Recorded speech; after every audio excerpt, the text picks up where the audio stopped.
నిన్న చెప్తుండు ముఖ్యమంత్రి, నేను రుణమాఫీ చేసినా అనుకుంటున్నా, నేను రైతు బంద్ వేసినా అనుకుంటున్నా, వేసినో లేదో నాకు తెలియదు, పడ్డదో లేదో నాకు తెలియదు.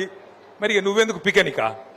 నువ్వు మా ముఖ్యమంత్రి వారు, నువ్వు లేకపోతే ఇంకోట ఏంది? నువ్వు మరి నువ్వు రైతు బంద్ ఎత్తే నీకు తెలియదు, రుణమాఫీ జరిగిందో లేదో నీకు తెలియదు. హైదరాబాద్లో దోమలు బాగా పెరిగిపోయినాయి, మున్సిపల్ మంత్రి వాడు నువ్వే కదా. దోమలు పెరిగితే ఆటోలలో చెత్త తీస్తలేరని ముఖ్యమంత్రి బాధ చెప్పుకుంటుండు మైకులా.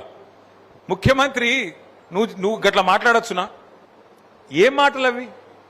ఒక్కటన్నా సక్కని మాట ఉన్నదా? నీ నోట్లకెళ్ళి వచ్చే ఒక్క మాటకు విలువ ఉన్నదా?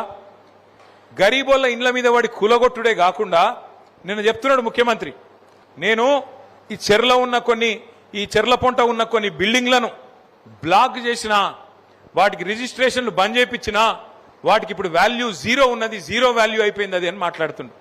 ముఖ్యమంత్రి గారు ఒకటి గుర్తుపెట్టుకోండి, జీరో వాల్యూ అయ్యింది ఆ బిల్డింగ్లకు అపార్ట్మెంట్లకు కాదు, జీరో వాల్యూ అయ్యింది ముఖ్యమంత్రి మాటకు, నీ ముఖానికి జీరో వాల్యూ ఇవాళ ఈ రాష్ట్రంలో ఉన్నది. నిన్నెవడు నమ్ముతలేడు, ఇవాళ ఈ రాష్ట్రంలో ఒక్క మనిషి కూడా నిన్ను నమ్ముతలేడు. నువ్వే కదా చెప్తివి